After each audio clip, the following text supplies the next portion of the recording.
पीरे कामिल Umaira Ahmad का एक मशहूर नॉवेल जो अब आप सुन सकते हैं ऑडियो में भी।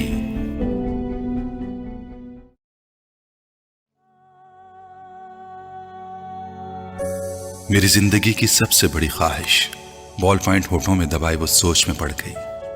फिर एक लंबा सांस लेते हुए कदरे बेबसी से मुस्कुराई। बहुत मुश्किल है इस सवाल का जवाब देना। क्यों मुश्किल है? जवेरिया ने उससे पूछा। क्योंकि मेरी बहुत सारी ख्वाहिशात हैं और हर ख्वाहिश मेरे लिए बहुत अहम है, उसने सर झटकते हुए कहा। वो दोनों ऑडिटोरियम के अकबी हिस्से में दीवार के साथ जमीन पर टेक लगाए बैठी थीं। एफएससी क्लासेस में आज उनका 8वां दिन था और उस वक्त वो दोनों फ्री पीरियड में ऑडिटोरियम के अकबी हिस्से में आकर बैठ गई थीं।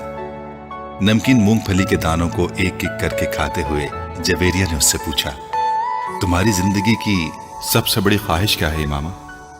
इमामा ने कदरे हैरानी से उसे देखा और सोच में पड़ गई। पहले तुम बताओ, तुम्हारी जिंदगी की सबसे बड़ी ख्वाहिश क्या है? इमामा ने जवाब देने के बजाय उल्टा सवाल कर दिया। पहले मैंने पूछा है, तुम्हें पहले जवाब देना चाहिए। जवेरिया ने गर्दन हिलाई। अच्छा ठीक है, मुझे और सोचने दो। इमामा ने फौरन हार मानते हुए कहा, मेरी जिंदगी की सबसे बड़ी ख्वाहिश। वो बड़बड़ाई। एक ख्वाहिश तो यह है कि मेरी जिंदगी बहुत लंबी हो, उसने कहा। क्यों? जवेरिया हंसी। बस 50-60 साल की जिंदगी मुझे बड़ी छोटी लगती है। कम से कम 100 साल तो मिलने चाहिए इंसान को दुनिया में, और फिर मैं इतना सब कुछ करना चाहती हूं। अगर जल्दी मर जाऊंगी तो फिर मेरी जिंदगी की सारी ख्वाहिशात अधूरी रह जाएंगी। उसने मूंगफली का एक दाना मुंह में डालते हुए कहा। अच्छा और? जवेरिया ने कहा। और ये कि मैं मुल्क की सबसे बड़ी डॉक्टर बनना चाहती हूं, सबसे अच्छी आई स्पेशलिस्ट। मैं चाहती हूं कि जब पाकिस्तान में आई सर्जरी की तारीख लिखी जाए तो उसमें मेरा नाम टॉप ऑफ द लिस्ट हो। उसने मुस्कुराते हुए आसमान को देखा। अच्छा, और अगर कभी तुम डॉक्टर ना बन सकी तो? जवेरिया ने कहा। आखिर ये मेरिट और किस्मत की बात है, ऐसा मुमकिन ही नहीं है। मैं इतनी मेहनत कर रही हूं कि मेरिट पर हर सूरत आऊंगी। फिर मेरे वालिदैन के पास इतना पैसा है कि मैं अगर यहाँ किसी मेडिकल कॉलेज में ना जा सकी तो वो मुझे बैरून मुल्क भिजवा देंगे। फिर भी अगर कभी ऐसा हो कि तुम डॉक्टर ना बन सको तो? हो ही नहीं सकता।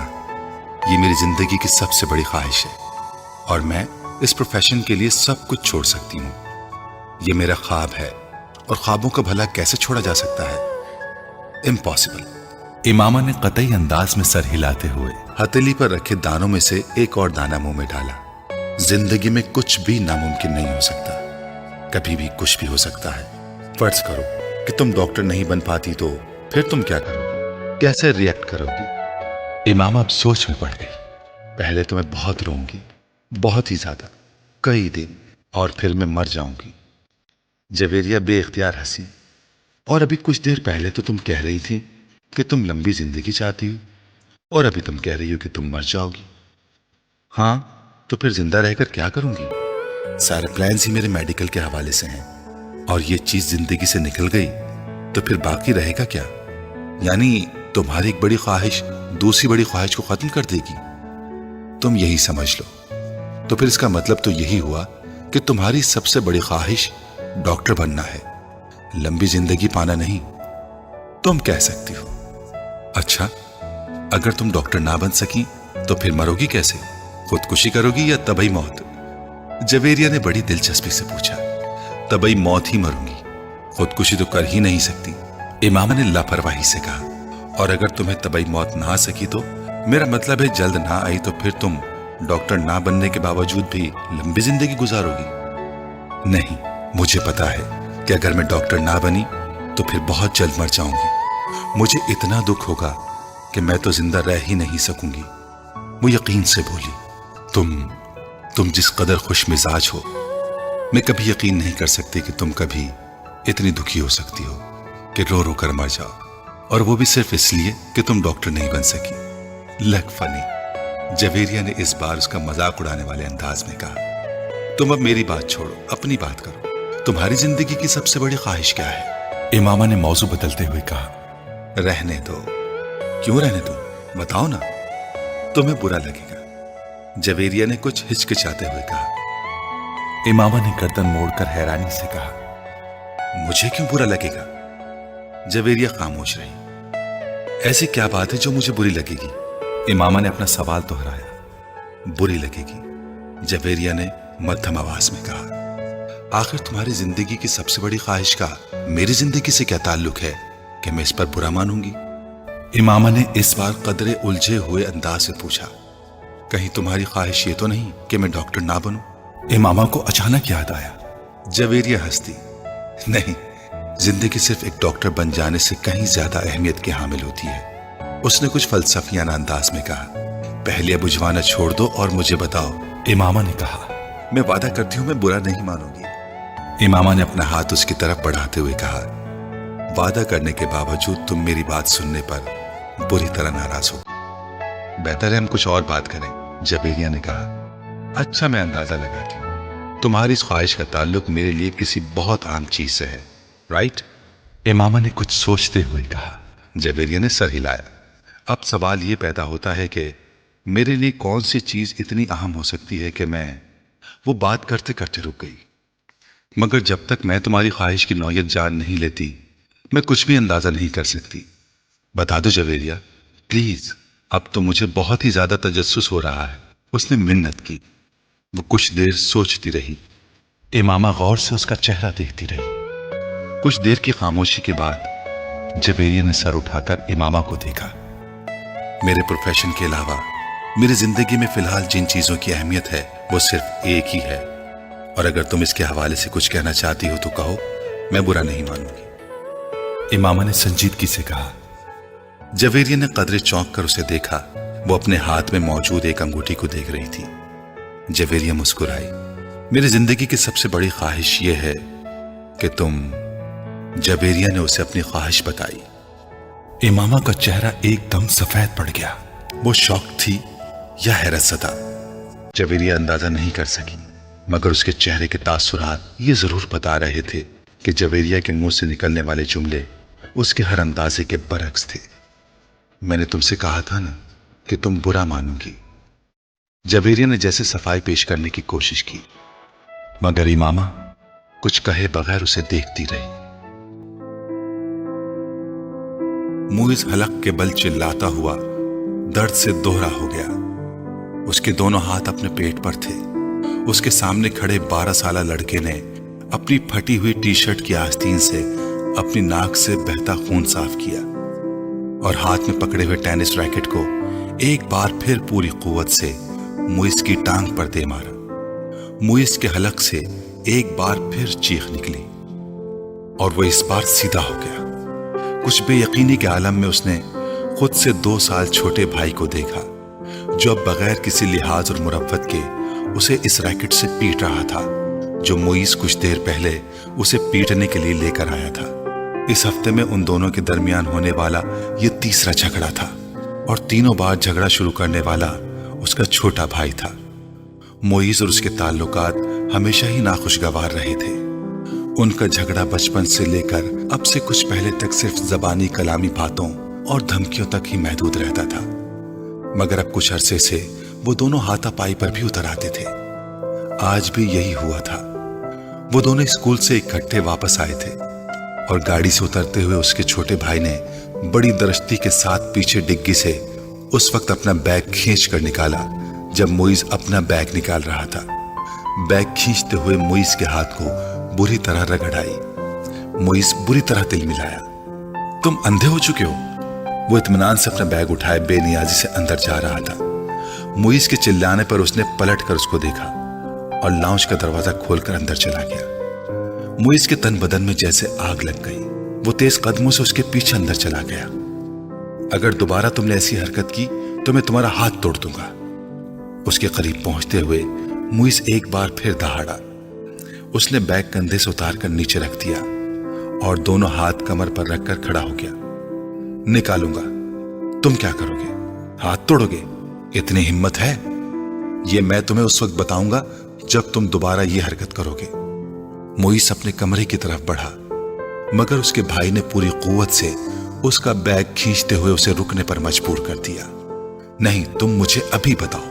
اس نے موئز کا بیگ اٹھا کر دور پھینک دیا۔ موئز کا چہرہ سرخ ہو گیا۔ उसने जमीन पर पड़ा हुआ अपने भाई का बैग उठाकर दूर उछाल दिया। एक लम्हे के इंतजार किए बगैर उसके भाई ने पूरी कुव्वत से मुईज की टांग पर ठोकर मार दी। जवाबन उसने पूरी कुव्वत से छोटे भाई के मुंह पर मुक्का मारा जो उसकी नाक पर लगा। अगले ही लम्हे उसकी नाक से खून टपकने लगा। इतने शदीद हमले के बावजूद उसके हलक से कोई आवाज नहीं निकली थी।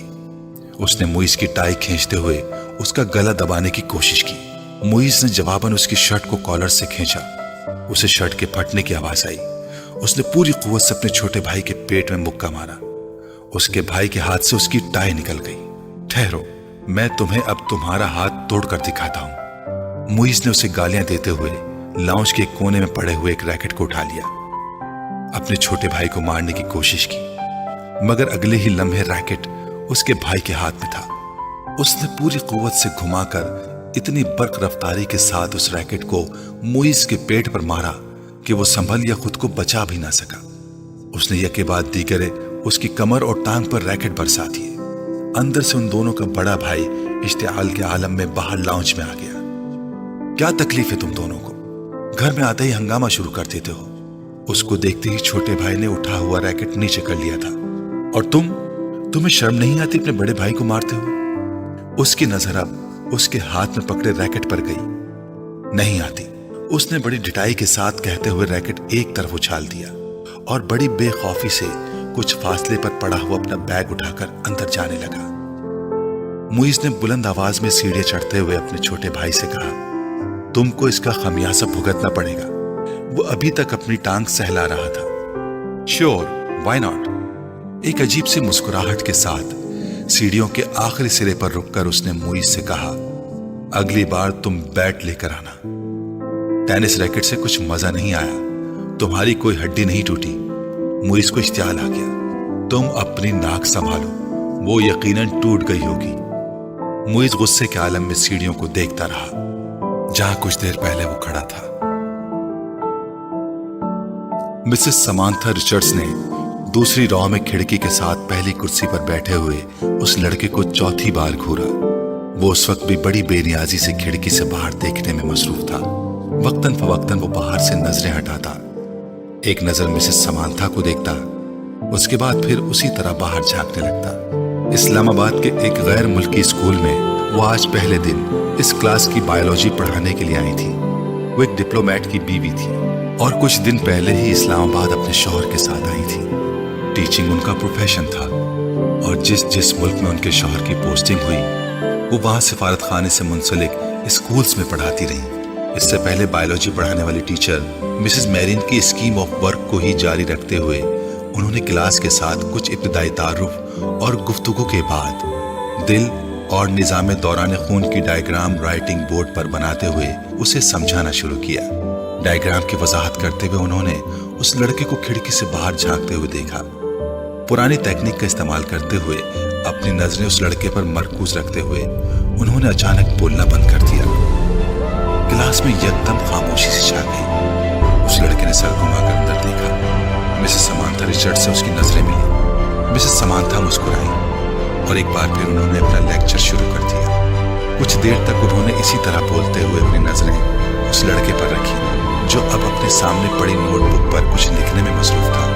उसके बाद मिसेस समांथा ने अपनी तवज्जो क्लास में मौजूद दूसरे स्टूडेंट्स पर मरकूज कर ली।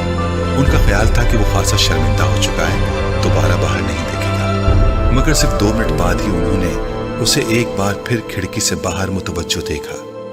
वो एक बार फिर बोलते बोलते खामोश हो गई। बिला तवक्कुफ उस लड़के ने गर्दन मोड़कर फिर उनकी तरफ देखा। इस बार मिसेस समांथा मुस्कुराई नहीं, बल्कि कदर संजीदगी से उसे देखते हुए एक बार फिर लेक्चर देना शुरू कर दिया। चंद लम्हे गुजरने के बाद उन्होंने राइटिंग बोर्ड को देखने के बाद दोबारा उस लड़के को देखा तो वो एक बार फिर खिड़की से बाहर कुछ देखने में मसरूफ था। इस बार गैर महसूस तौर पर उनके चेहरे पर कुछ नाराजगी नमूदार हुई और वो कुछ झुंझलाते हुए खामोश हुई। और उनके खामोश होते ही उस लड़के ने खिड़की के बाहर से अपनी नजरें हटाकर उनकी तरफ देखा। इस बार उस लड़के के माथे पर भी कुछ शिकने थी। एक नजर मिसेस समांथा को नागवारी से देखकर वो एक बार फिर खिड़की से बाहर देखने लगा। इसका अंदाजा इस कदर तौहीन आमेज था कि मिसेस समांथा रिचर्ड्स का चेहरा सुर्ख हो गया। सालार, तुम क्या देख रहे हो? उन्होंने सख्ती से पूछा। नथिंग, ये एक लफ्जी जवाब आया। वो अब चुभती हुई नजरों से उन्हें देख रहा था। तुम्हें पता है मैं क्या पढ़ा रही हूँ? होप सो, उसने इतने रूड अंदाज में कहा कि समांथा रिचर्ड्स ने यकदम हाथ में पकड़ा हुआ मार्कर कैप से बंद करके टेबल पर फेंक दिया। ये बात है तो फिर यहाँ आओ और ये डायग्राम बनाकर इसको लेबल करो, उन्होंने स्पंज के साथ राइटिंग बोर्ड को साफ करते हुए कहा। यह बात दीकर लड़के के चेहरे पर कई रंग आए। उन्होंने क्लास में बैठे हुए स्टूडेंट्स को आपस में नजरों का तबादला करते हुए देखा। वो लड़का अब सर्द नजरों के साथ समांथा रिचर्ड्स को देख रहा था। जैसे ही उन्होंने राइटिंग बोर्ड से आखिरी निशान साफ किया, वो अपनी कुर्सी से एक झटके के साथ उठा। तेज कदमों के साथ उसने टेबल पर पड़ा हुआ मार्कर उठाया और बर्क रफ्तारी के साथ राइटिंग बोर्ड पर डायग्राम बनाने लगा। पूरे 2 मिनट 57 सेकंड्स के बाद उसने मार्कर पर कैप लगाकर उसे मेज पर उसी अंदाज में उछाला जिस अंदाज में समांथा रिचर्ड्स ने उछाला था, और समांथा की तरफ देखे बगैर अपनी कुर्सी पर आकर बैठ गया। मिसेस रिचर्ड ने उसे मारकर उछालते या अपनी कुर्सी की तरफ जाते नहीं देखा। वो बेयकीनी के आलम में राइटिंग बोर्ड पर 3 मिनट से भी कम अरसे में बनाए जाने वाले इस लेबल डायग्राम को देख रही थी, जिसे बनाने में उन्होंने 10 मिनट लिए थे, और वो उनकी डायग्राम से ज्यादा अच्छी थी। कहीं भी मामूली से गलती भी नहीं ढूंढ सकी। कुछ खफीफ सी होते हुए उन्होंने गर्दन मोड़कर एक बार फिर उस लड़के को देखा। वो फिर खिड़की से बाहर देख रहा था। वसीम ने तीसरी बार दरवाजे पर दस्तक दी। इस बार अंदर से इमामा की आवाज आई। कौन है? इमामा, मैं हूं, दरवाजा खोलो। वसीम ने दरवाजे से अपना हाथ हटाते हुए कहा। अंदर खामोशी छा गई। कुछ देर बाद दरवाजे का लॉक खुलने की आवाज सुनाई थी। वसीम ने दरवाजे के हैंडल को घुमाकर दरवाजा खोल दिया। इमामा उसकी जानिब पुश्त किए अपने बेड की तरफ बढ़ी। तुम्हें इस वक्त क्या काम आन पड़ा है मुझसे? आखिर तुमने इतनी जल्दी दरवाजा क्यों बंद कर लिया था? अभी तो 10 बजे हैं। वसीम कमरे में दाखिल होते हुए बोला। बस नींद आ रही थी मुझे। वो बेड पर बैठ गई। वसीम उसका चेहरा देखकर चौंक गया। तुम रो रही थी? बेख्तियार उसके मुंह से निकला। इमामा की आंखें सुर्ख और सूजी हुई थी और वो उससे नजरें चुराने की कोशिश कर रही थी। नहीं, रो नहीं रही थी, बस सर में कुछ दर्द हो रहा था। इमामा ने मुस्कुराने की कोशिश की। वसीम ने उसके पास बैठते हुए उसका हाथ पकड़कर टेम्परेचर चेक करने की कोशिश की। कहीं बुखार तो नहीं है? उसने कुछ तशवीश भरे अंदाज में कहा और फिर हाथ छोड़ दिया। बुखार तो नहीं है। तो फिर तुम कोई टैबलेट ले लेती? मैं ले चुकी। अच्छा, तुम सो जाओ, मैं बातें करने आया था। मगर अब इस हालत में क्या बातें करूंगा तुमसे? वसीम ने कदम बाहर की तरफ बढ़ाते हुए कहा। इमामा ने उसे रोकने की कोशिश नहीं की। वो खुद भी उठकर उसके पीछे गई और वसीम के बाहर निकलते ही उसने दरवाजे को फिर लॉक कर लिया। बेड पर औंधे मुंह लेटकर उसने तकिए में मुंह छुपा लिया। वो एक बार फिर हिचकियों के साथ रो रही थी। 13 साल का वो लड़का उस वक्त टीवी पर म्यूजिक शो देखने में मसरूफ था जब तैयबा ने अंदर झांका। बेयकीनी से उन्होंने अपने बेटे को देखा और फिर कुछ नाराजगी के आलम में अंदर चली गई। ये क्या हो रहा है? उन्होंने अंदर आते ही कहा।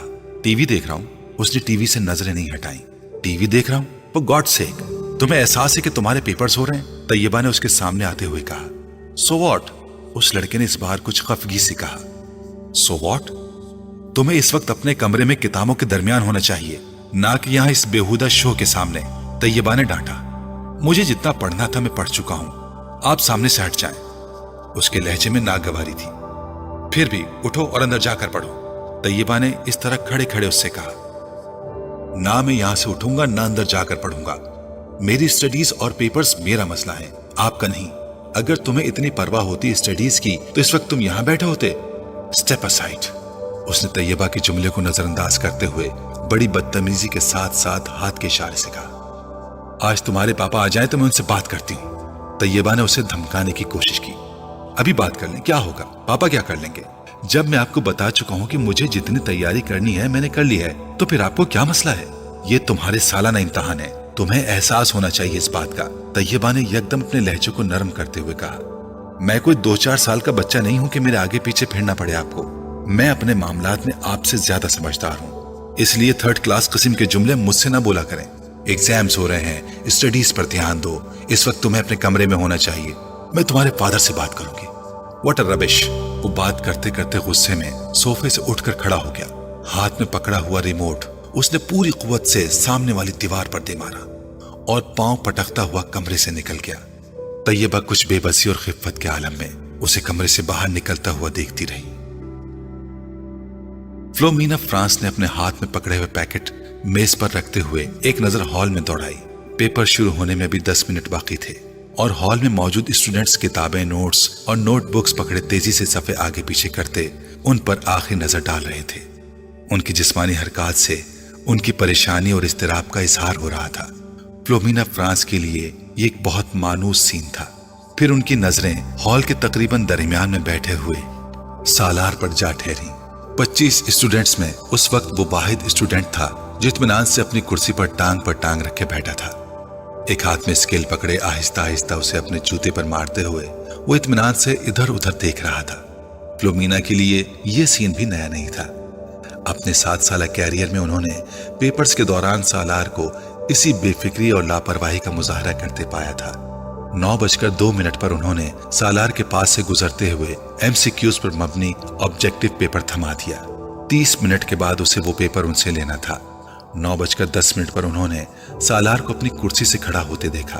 उसके खड़े होते ही हॉल में उसके पीछे मौजूद तमाम स्टूडेंट्स ने सर उठाकर उसे देखा। वो पेपर हाथ में लिए फ्लोमिना फ्रांस की तरफ जा रहा था।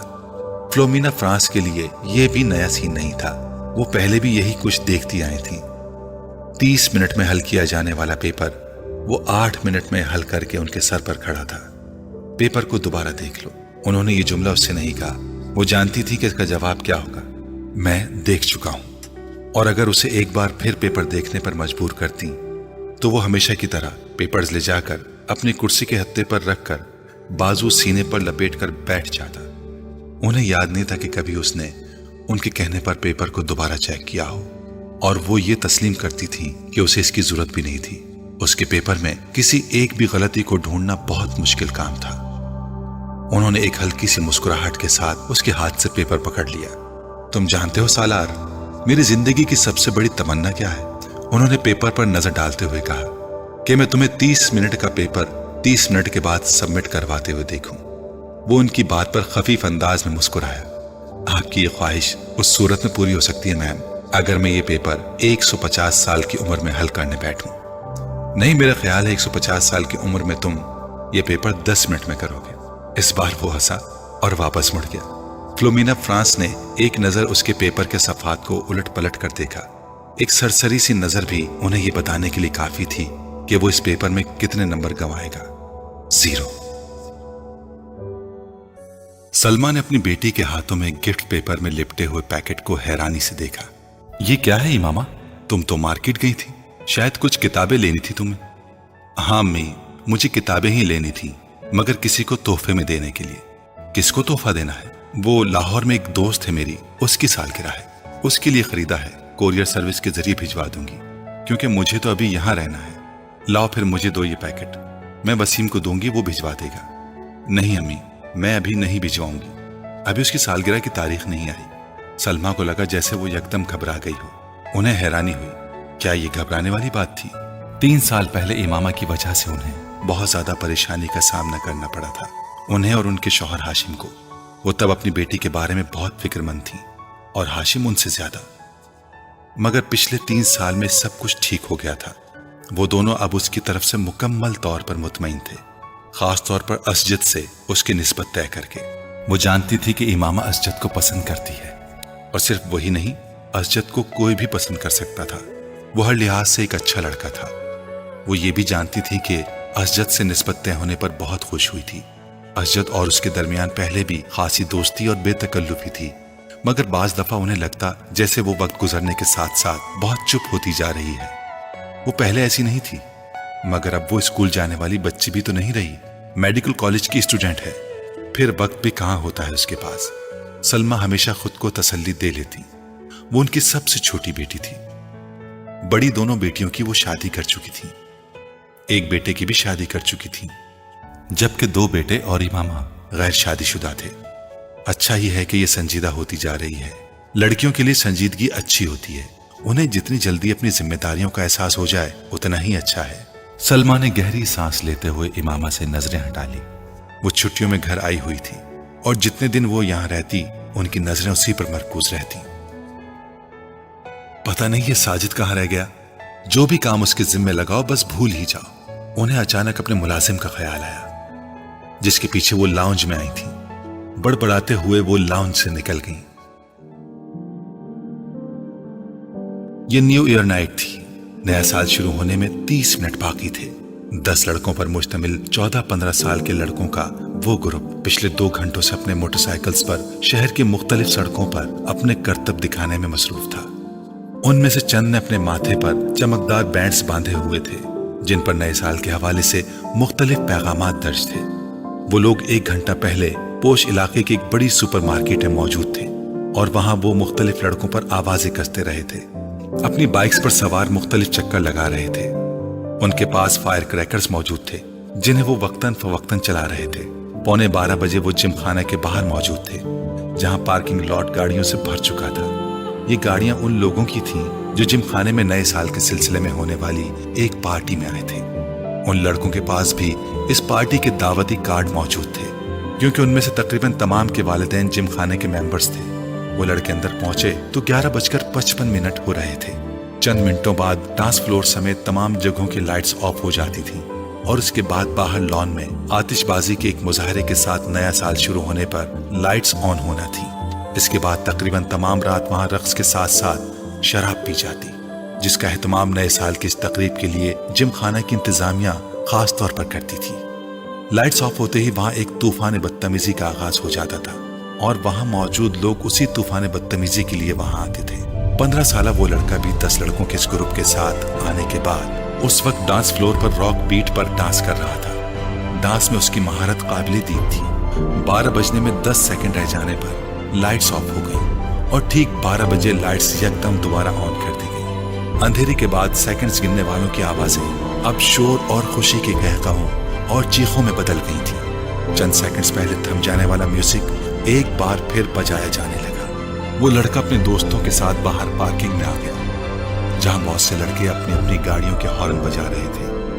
انہی لڑکوں کے ساتھ بیئر کے کین پکڑے وہ وہاں موجود ایک گاڑی کی چھت پر چڑھ گیا. اس لڑکے نے گاڑی کی چھت پر کھڑے کھڑے اپنی جیکٹ کی جیب سے بیئر کا ایک بھرا ہوا کین نکالا اور پوری قوت سے کچھ فاصلے پر کھڑی ایک گاڑی کی ونڈ اسکرین پر دے مارا. ایک دھماکے کے ساتھ گاڑی کی ونڈ اسکرین چور چور ہو گئی. وہ لڑکا اطمینان کے ساتھ اپنے بائیں ہاتھ میں پکڑا کین پیتا رہا. وہ پچھلے آدھے گھنٹے سے کامران کو ویڈیو گیم کھیلتے ہوئے دیکھ رہا تھا. اسکرین پر موجود اسکور میں کوئی خاص اضافہ نہیں ہو رہا تھا. شاید اس کی وجہ وہ مشکل ٹریک تھا جس پر کامران کو گاڑی ڈرائیو کرنی تھی. سالار لاؤنج کے صوفوں میں سے ایک صوفے پر بیٹھا اپنی نوٹ بک پر کچھ لکھنے میں مصروف تھا مگر وقتاً فوقتاً نظر اٹھا کر ٹی وی اسکرین کو بھی دیکھ رہا تھا جہاں کامران اپنی جدوجہد میں مصروف تھا. ٹھیک آدھے گھنٹے بعد اس نے نوٹ بک بند کر کے سامنے پڑی میز پر رکھ دی. پھر منہ پر ہاتھ رکھ کر جمائی رکی. دونوں ٹانگیں سامنے پڑی میز پر رکھ کر اور دونوں ہاتھوں کی انگلیاں سر کے پیچھے باندھے وہ کچھ دیر اسکرین کو دیکھتا رہا جہاں کامران اپنے تمام چانسز ضائع کرنے کے بعد ایک بار پھر نیا گیم کھیلنے کی تیاری کر رہا تھا. کیا پرابلم ہے کامران؟ سالار نے کامران کو مخاطب کیا. ایسے ہی نیا گیم لے کر آیا ہوں مگر اسکور کرنے میں بڑی مشکل ہو رہی ہے، کامران نے بیزاری سے کہا. اچھا مجھے دکھاؤ. اس نے صوفے سے اٹھ کر ریموٹ کنٹرول اس کے ہاتھ سے لے لیا.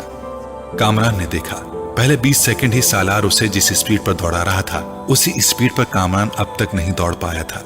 جو ٹریک اسے بہت مشکل لگ رہا تھا وہ سالار کے سامنے ایک بچکانہ چیز محسوس ہو رہا تھا. 1 منٹ بعد وہ جس اسپیڈ پر گاڑی دوڑا رہا تھا اس اسپیڈ پر کامران کے لیے اس پر نظریں جمانا مشکل ہو گیا جبکہ سالار اس اسپیڈ پر بھی گاڑی کو مکمل طور پر کنٹرول کیے ہوئے تھا. 3 منٹ کے بعد کامران نے پہلی بار گاڑی کو ڈگمگاتے اور پھر ٹریک سے اتر کر دھماکے کے ساتھ تباہ کرتے دیکھا. کامران نے کچھ مسکراتے ہوئے مڑ کر سالار کو دیکھا. گاڑی کیوں تباہ ہوئی تھی؟ وہ جان گیا تھا کہ ریموٹ اب سالار کے ہاتھ کے بجائے میز پر پڑا تھا. وہ اپنی نوٹ بک اٹھائے کھڑا ہو رہا تھا. کامران نے سر اٹھا کر اسے دیکھا. بہت بورنگ گیم ہے، کامران نے تبصرہ کیا اور کامران کی ٹانگوں کو پھلانگتے ہوئے لاؤنج سے باہر نکل گیا. کامران ہونٹ بھینچے 7 ہندسوں پر مبنی اس اسکور کو دیکھ رہا تھا جو اسکرین کے کونے میں جگمگا رہا تھا. کچھ نہ سمجھ آنے والے انداز میں اس نے بیرونی دروازے کو دیکھا جس سے وہ غائب ہوا تھا. وہ دونوں ایک بار پھر خاموش تھے. اسجد کو الجھن ہونے لگی. امامہ اتنی کم گو نہیں تھی جتنی اس کے سامنے ہو جاتی تھی. پچھلے آدھے گھنٹے میں اس نے گنتی کے لفظ بولے تھے वो उसे बचपन से जानता था। वो बहुत खुश मिजाज थी। उन दोनों की निस्बत ठहराए जाने के बाद भी इब्तदाई साल में उसमें कोई तब्दीली नहीं आई। अजद को उससे बात करके खुशी महसूस हो रही थी। वो बला की हाजिर जवाब थी। मगर पिछले कुछ सालों में वो यकदम बदल गई थी और मेडिकल कॉलेज में जाकर तो ये तब्दीली और भी ज्यादा महसूस होने लगी थी। अजद को बाज दफा यूं महसूस होता जैसे उससे बात करते हुए वो हद दर्जे मोहतात रहती थी। कभी वो उलझी हुई महसूस होती और कभी उसे उसके लहजे में अजीब सी सर्द महरी महसूस होती। उसे लगता वो जल्द अज जल्द उससे छुटकारा पाकर उसके पास से उठकर चली जाना चाहती है। उस वक्त भी वो ऐसा ही महसूस कर रहा था। मैं कई बार सोचता कि मैं खामखाही तुम्हारे लिए यहाँ आने का तरद्दुद करता हूँ।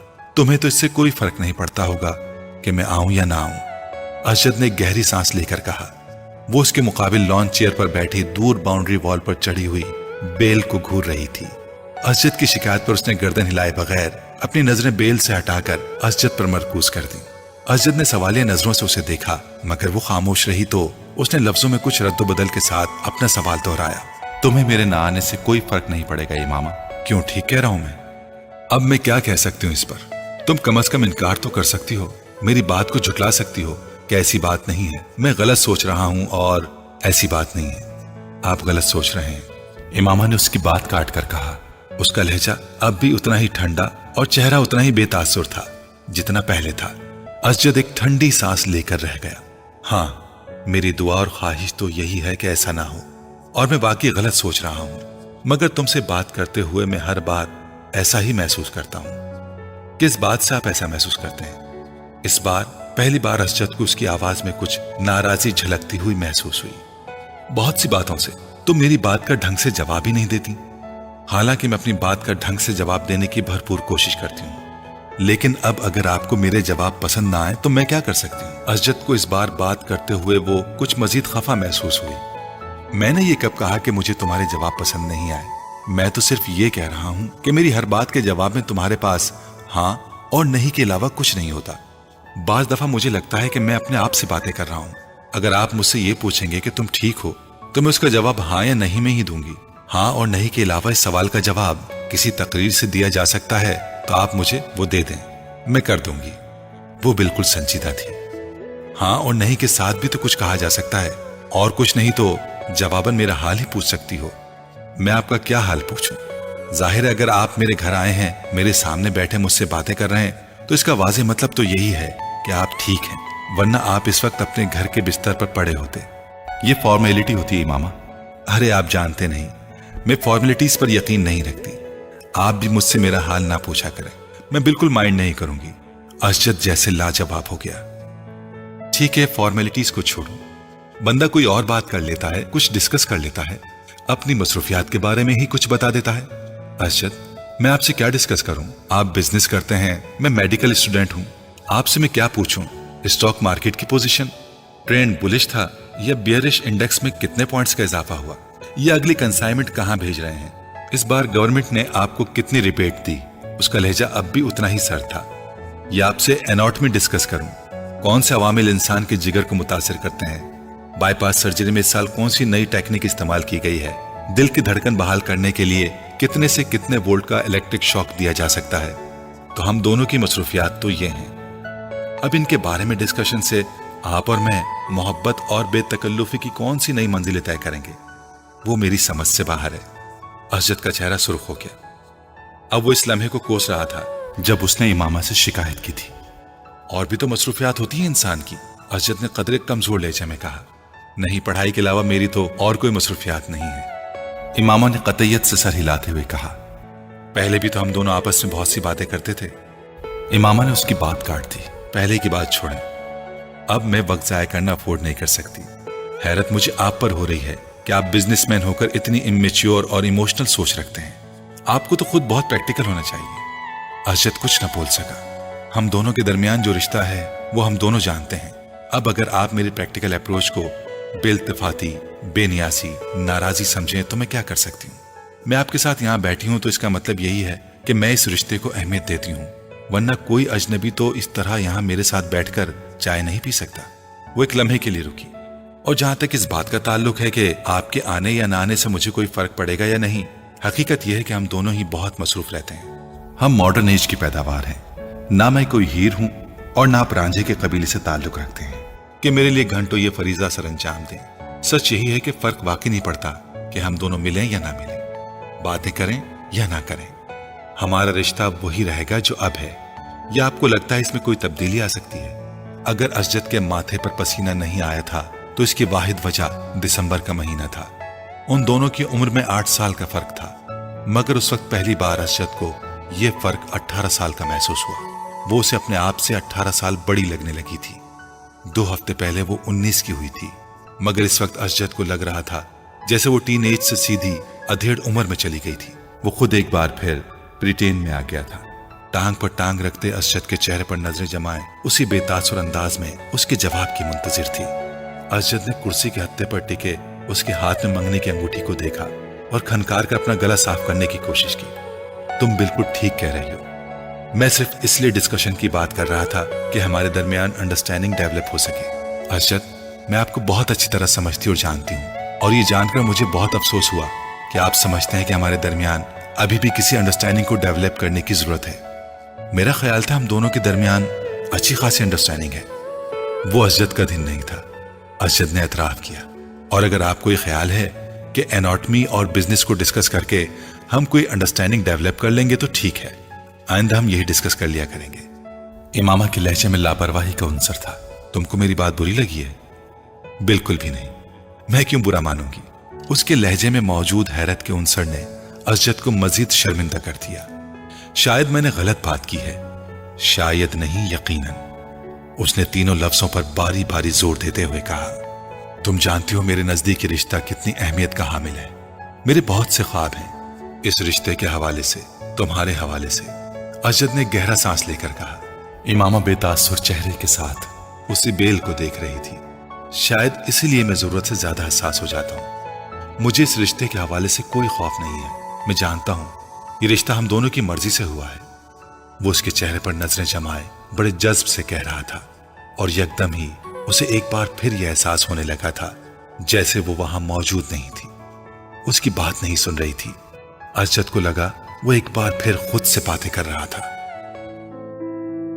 एक बहुत बड़ी कोठी के अकब में मौजूद टैक्सी से म्यूजिक की आवाजें बाहर लॉन तक आ रही थीं।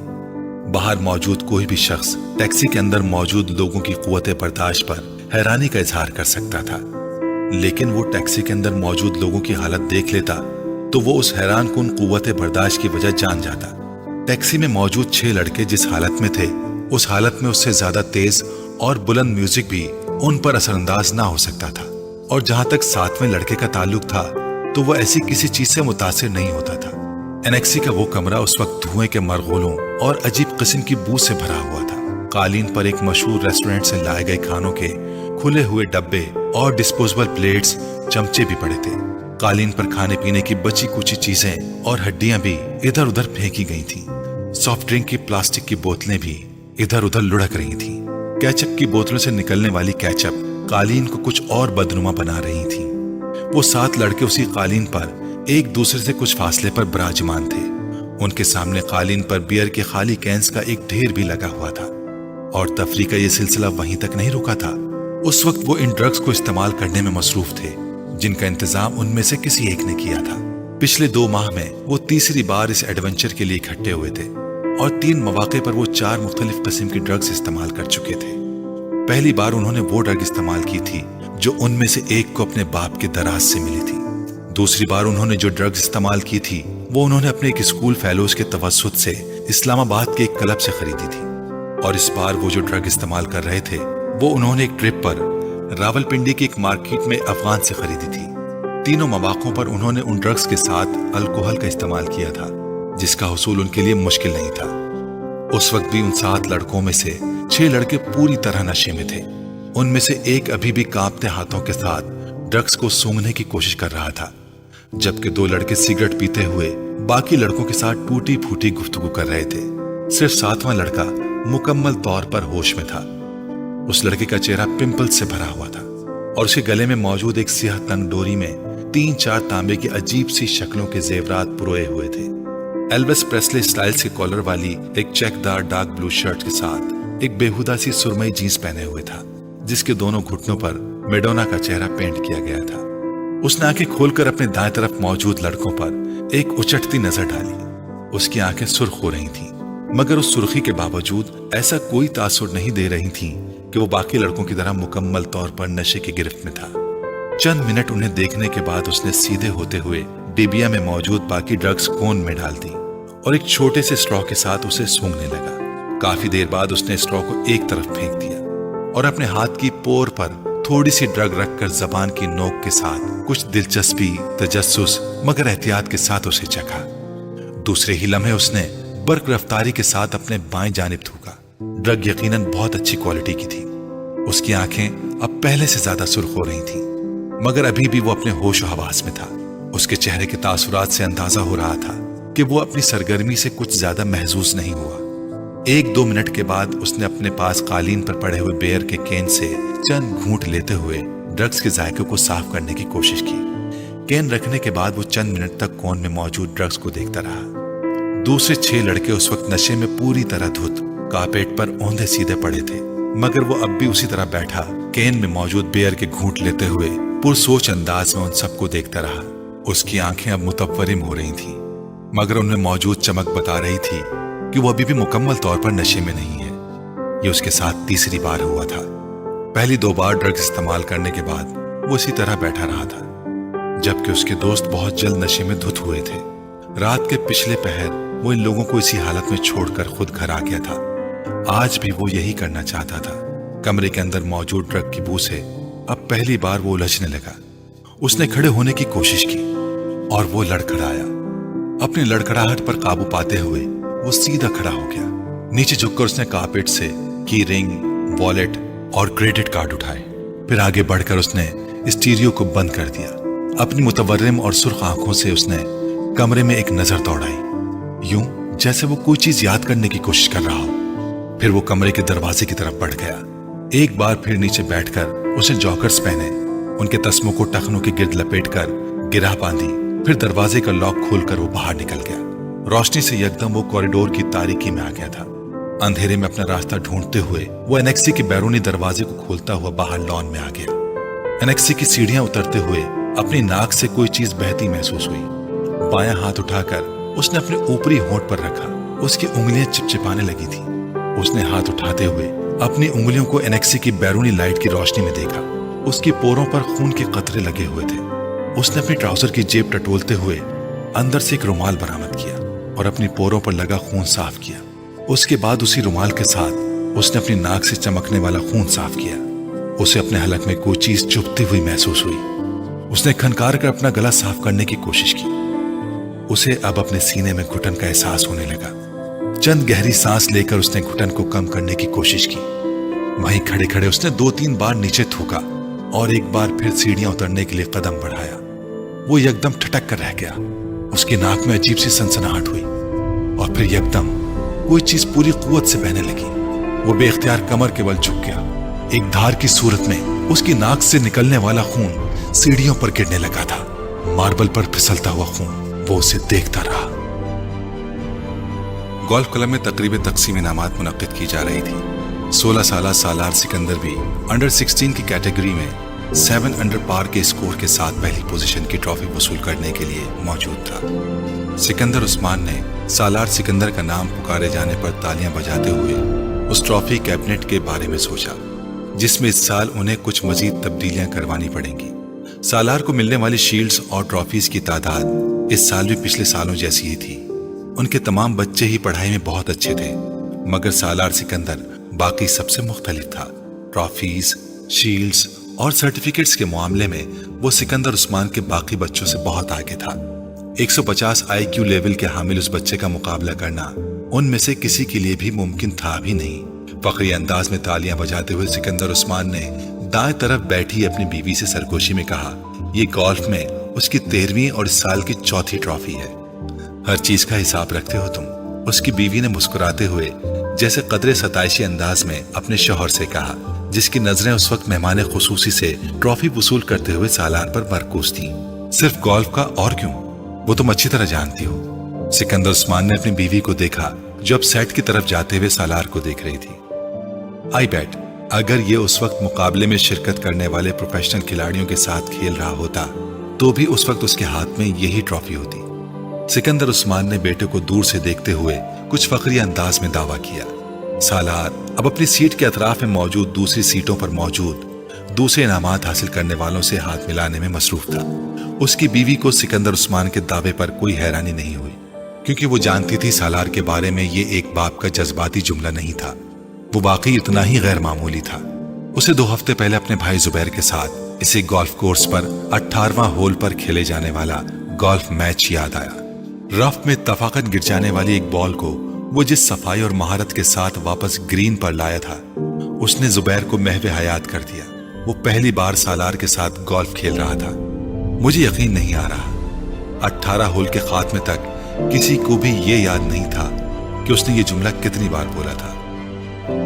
रफ से खेले जाने वाली शॉट ने अगर उसे महवे हैरत किया था तो सालार सिकंदर के पटर्स ने उसे दम बखुद कर दिया था। गेंद को होल में जाते देखकर उसने क्लब के सहारे खड़े खड़े सिर्फ गर्दन मोड़कर आंखों ही आंखों में सालार सिकंदर और उसके होल के दरमियान मौजूद फासले को नापा था और जैसे बेयकीनी से सर हिलाते हुए सालार को देखा। आज सालार साहब अच्छा नहीं खेल रहे। जुबैर ने मुड़कर बेयकीनी के आलम में अपने पीछे खड़े कैडी को देखा, जो गोल्फ कार्ट को पकड़े सालार को देख के बड़बड़ा रहा था। अभी अच्छा नहीं खेल रहा? जुबैर ने इस्तेहजाजी अंदाज में क्लब के कैडी को देखा। हाँ साहब, वरना बॉल कभी रफ में ना जाती, कैडी ने बड़े मामूली अंदाज में उन्हें बताया। आप आज यहाँ पहली बार खेल रहे हैं और सालार साहब पिछले 7 साल से यहाँ खेल रहे हैं। मैं इसीलिए कह रहा हूँ कि आज वो अच्छा नहीं खेल रहे। कैडी ने जुबैर की मालूमात में इजाफा किया और जुबैर ने अपनी बहन को देखा जो फखरी अंदाज में मुस्कुरा रही थी। अगली बार मैं पूरी तैयारी के साथ आऊंगा और अगली बार खेल की जगह का इंतखाब भी मैं करूंगा। जुबैर ने कुछ खिफ़त के आलम में अपनी बहन के साथ सालार की तरफ जाते हुए देखा। एनी टाइम एनी प्लेस, उन्होंने सालार की तरफ अपने भाई को पूरा एतमाद अंदाज में चैलेंज करते हुए कहा। मैं तुम्हें इस वीकेंड पर टीए और डीए के साथ कराची बुलवाना चाहता हूँ, उन्होंने सालार के करीब पहुंचकर हल्के फुल्के अंदाज में कहा। सालार मुस्कुराया। किस लिए? मेरे बिहाफ पर तुम्हें कराची चैम्बर ऑफ कॉमर्स के सदर के साथ एक मैच खेलना है। मैं इस बार इलेक्शंस में उससे हारा हूँ। वो अगर किसी से गोल्फ का मैच हार गया तो उसे हार्ट अटैक हो जाएगा, और वो भी एक बच्चे के हाथों। So let's settle the scores. वो अपने भाई की बात पर हंसी थी, मगर सालार के माथे पर चंद बल नमूदार हो गए थे। बच्चा?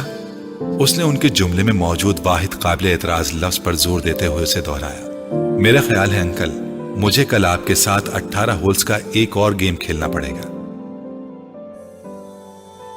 असजद दरवाजा खोलकर अपनी मां के कमरे में दाखिल हुआ। अम्मी, आपसे एक जरूरी बात करनी है। हाँ कहो, क्या बात है? असजद सोफे पर बैठ गया। आप हाशिम अंकल की तरफ नहीं गई? नहीं, क्यों, खास बात है? हाँ, ये मामा इस वीकेंड पर आई हुई है। अच्छा, आज शाम को चलेंगे। तुम गए थे वहां? शकीला ने मुस्कुराते हुए कहा। हाँ, मैं गया था। कैसी है वो? इस बार तो खासे अरसे बाद आई है, शकीला को याद आया। हाँ, 2 माह बाद। शकीला को असजद कुछ उलझा हुआ लगा। कोई मसला है? अम्मी, मुझे इमामा पिछले काफी अरसे से बहुत बदली बदली लग रही है, उसने गहरा सांस लेते हुए कहा। बदली बदली? क्या मतलब? मतलब तो मैं शायद आपको नहीं समझा सकता, बस उसका रवैया मेरे साथ कुछ अजीब सा है, असजद ने कंधे उचकाते हुए कहा। आज तो वो एक मामूली सी बात पर नाराज हो गई, पहले जैसी कोई बात नहीं रही उसमें। मैं समझ नहीं पा रहा उसे हुआ क्या है। तुम्हें वहम हो गया होगा असजद, उसका रवैया क्यों बदलने लगा? तुम कुछ ज्यादा ही जज्बाती होकर सोच रहे हो। शकीला ने उसे हैरानी से देखा। नहीं अम्मी, पहले मैं भी यही समझ रहा था कि शायद मुझे वहम हो गया है, लेकिन अब खास तौर पर आज मुझे अपने ये एहसासात वहम नहीं लगे। वो बहुत उखड़े अंदाज से बात करती रही मुझसे। तुम्हारा क्या ख्याल है, उसका रवैया क्यों बदल गया है? शकीला ने ब्रश मेज पर रखते हुए कहा। यह तो मुझे नहीं पता। तुमने पूछा उससे? एक बार नहीं, कई बार। फिर हर बार आपकी तरह वो भी यही कहती है कि मुझे गलत फहमी हो गई है, उसने कंधे उचकाते हुए कहा। कभी कहती है स्टडीज की वजह से ऐसा है, कभी कहती है कि अब वो मैच्योर हो गई है इसलिए। ये ऐसी कोई गलत बात तो नहीं है, हो सकता है वाकई ये बात हो। शकीला ने कुछ सोचते हुए कहा। अम्मी, बात संजीदगी की नहीं है, मुझे लगता है वो मुझसे कतराने लगी है, असजद ने कहा। तुम फजूल बातें कर रहे हो असजद, मैं नहीं समझती कि ऐसी कोई बात होगी। वैसे भी तुम दोनों तो बचपन से एक दूसरे को जानते हो, एक दूसरे की आदत से वाकिफ हो। शकीला को बेटे के खदशात बिल्कुल बेमानी लगे। जाहिर है उम्र के साथ साथ कुछ तब्दीलियां आ ही जाती हैं। अब बच्चे तो नहीं रहे हो तुम लोग, तुम मामूली मामूली बात पर परेशान होने की आदत छोड़ दो। उन्होंने बेटे को समझाते हुए कहा, वैसे भी हाशिम भाई अगले साल उसकी शादी कर देना चाहते हैं। वो कह रहे थे कि वो बाद में अपनी तालीम मुकम्मल करती रहेगी, कम से कम वो तो अपने फर्ज से सुबुकदोश हो जाए। शकीला ने इंकिशाफ किया, अंकल ने ऐसा कहा? असजद कुछ चौंका। कई बार कहा है, मेरा ख्याल है वो लोग तो तैयारियां भी कर रहे हैं। असजद ने एक इत्मीनान भरा सांस लिया। हो सकता है इमामा इसी वजह से कदरे परेशान हो। हाँ, हो सकता है। बहरहाल यही सही है, अगले साल शादी हो जानी चाहिए, असजद ने कुछ मुतमईन होते हुए कहा। वो 16-17 साल का एक दुबला पतला मगर लंबा लड़का था। उसके चेहरे पर बलूगत का वो गहरा रुआं नजर आ रहा था जिसे एक बार भी शेव नहीं किया गया था, और उस रुए ने उसके चेहरे की मासूमियत को बरकरार रखा था। वो स्पोर्ट्स शॉर्ट्स और एक ढीली ढाली शर्ट पहने हुए था। उसके पैरों में कॉटन की जुराबें और जॉगर्स थे। च्युइंगम चबाते हुए उसकी आंखों में एक अजीब तरह की बेचैनी और इस्तिराब था। वो उस वक्त एक पुरहुजूम सड़क के बीचों बीच एक हैवी ड्यूटी मोटरसाइकिल पर बैठा हुआ तेजी से तकरीबन उसे उड़ाए ले जा रहा था। वो किसी किस्म के हेलमेट के बगैर था और वो बहुत रश अंदाज से मोटरसाइकिल को चला रहा था। उसने 2 दफा सिग्नल तोड़ा, 3 दफा खतरनाक तरीके से कुछ गाड़ियों को ओवरटेक किया, 4 दफा बाइक चलाते चलाते उसका अगला पहिया उठा दिया और कितनी ही दूर तक सिर्फ एक पहिए पर बाइक चलाता रहा। 2 दफा दाएं बाएं देखे बगैर उसने बर्क रफ्तारी से अपनी मर्जी का टर्न लिया। 1 दफा वो जिगजैग अंदाज में बाइक चलाने लगा। 6 दफा उसने पूरी रफ्तार से बाइक चलाते हुए अपने दोनों पांव उठा दिए। फिर यकदम उसी रफ्तार से बाइक चलाते हुए उसने वन वे की खिलाफ वर्जी करते हुए उस लेन को तोड़ा और दूसरी लाइन में जन्नाटे के साथ घुस गया। सामने से आती हुई ट्रैफिक की ब्रेकें यकदम चरचराने लगी। उसने फुल स्पीड पर बाइक चलाते हुए यकदम हैंडल पर से अपने हाथ हटा दिए। बाइक पूरी रफ्तार के साथ सामने से आने वाली गाड़ी के साथ टकराई और वो एक झटके के साथ हवा में बुलंद हुआ और फिर किसी चीज पर गिरा। उसे अंदाजा नहीं हुआ, उसका जहन तारीक हो चुका था। वो दोनों लड़के स्टेज पर एक दूसरे के बिलमुकाबिल रोस्ट्रम के पीछे खड़े थे, मगर हॉल में मौजूद स्टूडेंट्स की नजरें हमेशा की तरह उनमें से एक पर मरकूज थी। वो दोनों हेड बॉय के इंतखाब के लिए कन्विंसिंग हो रहे थे और वो प्रोग्राम भी उसका एक हिस्सा था। दोनों की रोस्ट्रम पर एक एक पोस्टर लगा था, जिनमें से एक पर वोट फॉर सालार और दूसरे पर वोट फॉर फैजान लिखा था। उस वक्त फैजान हेड बॉय बन जाने के बाद अपने मुमकिन इक़दामात का ऐलान कर रहा था, जबकि सालार पूरी संजीदगी के साथ उसे देखने में मसरूफ था। फैजान स्कूल का सबसे अच्छा मुकर्रिर था और उस वक्त भी वो अपने जोश खिताबत के कमाल दिखाने में मसरूफ था और उसे ब्रिटिश लहजे में बात कर रहा था जिसके लिए वो मशहूर था। बेहतरीन साउंड सिस्टम की वजह से उसकी आवाज और अंदाज दोनों खासे मुतासिर कुन थे। हॉल में बिलाशुबा सकूत तारी था और ये खामोशी सिर्फ उस वक्त टूटती जब फैजान के सपोर्टर्स उसे किसी अच्छे जुमले पर दाद देना शुरू होते। हॉल यकदम तालियों से गूंज उठता। आधे घंटे बाद जब वो अपने लिए वोट की अपील करने के बाद खामोश हुआ तो हॉल में अगले मिनट तक तालियां और सीटियां बजती रहीं। इन तालियों में खुद सालार सिकंदर भी शामिल था। फैजान ने एक फातिहाना नजर हॉल पर और सालार पर डाली और उसे तालियां बजाते हुए देखकर उसने गर्दन के हल्के इशारे से उसे सराहा। सालार सिकंदर आसान हरीफ नहीं था, ये वो अच्छी तरह जानता था। स्टेज सेक्रेटरी अब सालार के लिए अनाउंसमेंट कर रहा था। तालियों की गूंज में सालार ने बोलना शुरू कर दिया। Good morning friends. वो एक लहजा ठहरा। फैजान अकबर एक मुकर्रिर के तौर पर यकीनन हमारे स्कूल का असासा है। मैं या दूसरा कोई भी उनके मुकाबले में किसी स्टेज पर खड़ा नहीं हो सकता। वो एक लम्हे के लिए रुका। उसने फैजान के चेहरे को देखा जिस पर एक फखरिया मुस्कुराहट उभर रही थी, मगर सालार के जुमले के बाकी हिस्से ने अगले लम्हे उस मुस्कुराहट को गायब कर दिया। अगर मामला सिर्फ बातें बनाने का हो तो हॉल में हल्की सी खिलखिलाहटें उभरी। सालार के लहजे की संजीदगी बरकरार थी, मगर एक हेड बॉय और मुकर्रिर में बहुत फर्क होता है। मुकर्रिर को बातें करना होती हैं, हेड बॉय को काम करना होता है। दोनों के दरमियान टॉकर और डूअर का फर्क होता है, और great talkers are not great doers. सालार्स के सपोर्टर्स की तालियों से हॉल गूंज उठा। मेरे पास फैजान अकबर जैसे खूबसूरत लफ्जों की रवानी नहीं है, उसने अपनी बात जारी रखी। मेरे पास सिर्फ मेरा नाम है और मेरा मुतासिर कुन रिकॉर्ड, और मुझे कन्विंसिंग के लिए लफ्जों के कोई दरिया नहीं बहाने, मुझे सिर्फ अल्फाज कहने हैं। वो एक बार फिर रुका। Trust me and vote for me. उसने शुक्रिया अदा करते हुए जिस वक्त अपने माइक को ऑफ किया उस वक्त हॉल तालियों से गूंज रहा था। 1 मिनट 40 सेकंड्स में वो इसी नपे तुले और कैलकुलेटेड अंदाज में बोला था जो उसका खासा था, और उसी 1.5 मिनट ने फैजान का तख्ता कर दिया था। उस इब्तदाई तारुफ के बाद दोनों उम्मीदवारों से सवाल जवाब का सिलसिला शुरू हुआ था। सालार सिकंदर उन जवाबात में भी उतने ही इख्तिसार से काम ले रहा था जितना उसने अपनी तकरीर में लिया था। उसका सबसे तवील जवाब 4 जुमलों पर मुश्तमिल था, जबकि फैजान का सबसे मुख्तसर जवाब भी 4 जुमलों पर मुश्तमिल नहीं था। फैजान की फसाहत और बलागत जो पहले उसकी खूबी समझी जाती थी, उस वक्त उस स्टेज पर सालार के मुख्तसर जवाबात के सामने चर्ब ज़बानी नजर आ रही थी, और इसका एहसास खुद फैजान को भी हो रहा था। जिस सवाल का जवाब सालार एक लफ्ज या एक जुमले में देता, उसके लिए फैजान को आदतन तमहीद बांधनी पड़ती, और सालार का अपनी तकरीर में उसके बारे में किया हुआ ये तबसरा वहां मौजूद स्टूडेंट्स को कुछ और सही महसूस होता कि एक मुकर्रिर सिर्फ बातें कर सकता है। सालार सिकंदर को हेड बॉय क्यों होना चाहिए? सवाल किया गया। क्योंकि आप बेहतरीन शख्स का इंतखाब चाहते हैं। जवाब आया कि ये जुमला खुद सताइशी नहीं है। एतराज किया गया, नहीं, ये जुमला खुद शनासी है। एतराज को रद्द कर दिया गया। खुद सताइशी और खुद शनासी में क्या फर्क है? एक बार फिर चुपते हुए लहजे में पूछा गया, वही जो फैजान अकबर और सालार सिकंदर में है। संजीदगी से कहा गया, अगर आपको हेड बॉय ना बनाया तो आपको क्या फर्क पड़ेगा? फर्क मुझे नहीं, आपको पड़ेगा। कैसे? अगर बेहतरीन आदमी को मुल्क का लीडर ना बनाया जाए तो फर्क कौम को पड़ता है, उस बेहतरीन आदमी को नहीं। आप अपने आप को बेहतरीन आदमी कह रहे हैं। एक बार फिर एतराज किया गया, क्या इस हॉल में कोई ऐसा है जो खुद को बुरे आदमी के साथ इक्वेट करे? हो सकता है हो, फिर मैं उससे मिलना चाहूंगा। हॉल में हंसी की आवाजें उभरी। हेड बॉय बनने के बाद सालार सिकंदर जो तब्दीलियां लाएगा उसके बारे में बताएं। तब्दीलियां बताई नहीं जाती, दिखाई जाती हैं, और ये काम हेड बॉय बनने से पहले नहीं कर सकता। चंद और सवाल किए गए। फिर स्टेज सेक्रेटरी ने हाज़रीन में से एक आखिरी सवाल लिया। वो एक श्रीलंकन लड़का था जो कुछ शरारती अंदाज में मुस्कुराते हुए खड़ा हुआ। अगर आप मेरे एक सवाल का जवाब दे दें तो मैं और मेरा पूरा ग्रुप आपको वोट देगा। सालार उसकी बात पर मुस्कुराया। जवाब देने से पहले मैं जानना चाहूंगा कि आपके ग्रुप के कितने लोग हैं? उसने पूछा। 6, उस लड़के ने कहा। सालार ने सर हिलाया। ओके, सवाल करें।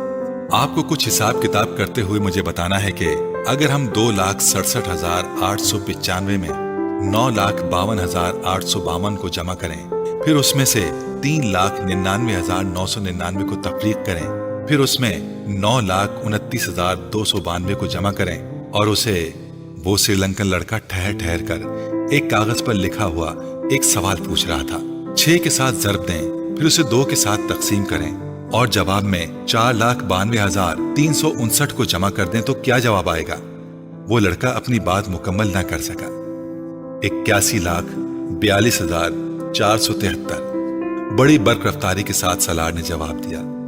उस लड़के ने कागज पर एक नजर दौड़ाई और फिर कुछ बेयकीनी से सर हिलाते हुए तालियां बजाने लगा। फैजान अकबर को उस वक्त अपना आप एक एक्टर से ज्यादा नहीं लगा। पूरा हॉल उस लड़के के साथ तालियां बजाने में मसरूफ था। फैजान अकबर को पूरा प्रोग्राम एक मजाक महसूस होने लगा। 1 घंटे बाद जब वो सालार सिकंदर से पहले उस स्टेज से उतर रहा था तो वो जानता था कि वो मुकाबले से पहले ही मुकाबला हार चुका था। 150 के IQ लेवल वाले उस लड़के से उसे जिंदगी में इससे पहले कभी इतना हसद महसूस नहीं हुआ। इमाम आपा, आप लाहौर कब जाएंगी? वो अपने नोट्स को देखते हुए चौंकी। सर उठाकर उसने साद को देखा। वो साइकिल की रफ्तार को अब बिल्कुल आहिस्ता किए उसके गिर्द चक्कर लगा रहा था। कल? क्यों? तुम क्यों पूछ रहे हो? इमामा ने अपनी फाइल बंद करते हुए कहा। जब आप चली जाती हैं तो मैं आपको बहुत मिस करता हूं। वो बोला। क्यों? इमामा ने मुस्कुराते हुए पूछा। क्योंकि आप मुझे बहुत अच्छी लगती हैं, और आप मेरे लिए बहुत से खिलौने लाती हैं, और आप मुझे सैर करवाने ले जाती हैं, और आप मेरे साथ खेलती हैं, इसलिए। उसने तफसीली जवाब दिया। आप मुझे अपने साथ लाहौर नहीं ले जा सकती? इमामा अंदाजा नहीं कर सकी ये तजवीज थी या सवाल। मैं कैसे ले जा सकती हूँ? मैं तो खुद हॉस्टल में रहती हूँ, तुम कैसे रहोगे वहां? इमामा ने जवाब दिया। साथ साइकिल चलाते हुए कुछ सोचने लगा। फिर उसने कहा, तो फिर आप जल्दी यहाँ आया करें। अच्छा, जल्दी आया करूंगी, इमामा ने मुस्कुराते हुए कहा। तुम ऐसा किया करो कि मुझसे फोन पर बात कर लिया करो, मैं फोन किया करूंगी तुम्हें। हाँ, ये ठीक है। साद को उसकी तजवीज पसंद आई। साइकिल की रफ्तार में इजाफा करते हुए वो लॉन के लंबे लंबे चक्कर काटने लगा। इमामा बेदिहानी के आलम में उसे देखने लगी। वो उसका भाई नहीं था। 10 साल साद 5 साल पहले उनके घर आया था। कहां से आया था उसके बारे में वो नहीं जानती थी, क्योंकि उसे इसके बारे में उस वक्त कोई तजस्सुस नहीं हुआ था। मगर क्यों लाया गया था ये वो अच्छी तरह जानती थी। साद अब 10 साल का था और वो घर में बिल्कुल घुल मिल गया था। इमामा से वो सबसे ज्यादा मायूस था। इमामा को अक्सर उस पर तरस आता। तरस की वजह उसका लावारिस होना नहीं था, तरस की वजह उसका मुस्तकबिल था। उसके 2 चचाओं और एक ताया के घर भी उस वक्त उसी तरह के गोद लिए हुए बच्चे पल रहे थे। वो उनके मुस्तकबिल पर भी तरस खाने पर मजबूर थी। फाइल हाथ में पकड़े साइकिल पर लॉन में घूमते साथ पर नजरें जमाए वो किसी गहरी सोच में डूबी हुई थी। उसे देखते हुए वो इस तरह की बहुत सी सोचों में उलझ जाती थी, मगर उसके पास कोई हल नहीं था। वो इसलिए कि कुछ नहीं कर सकती थी।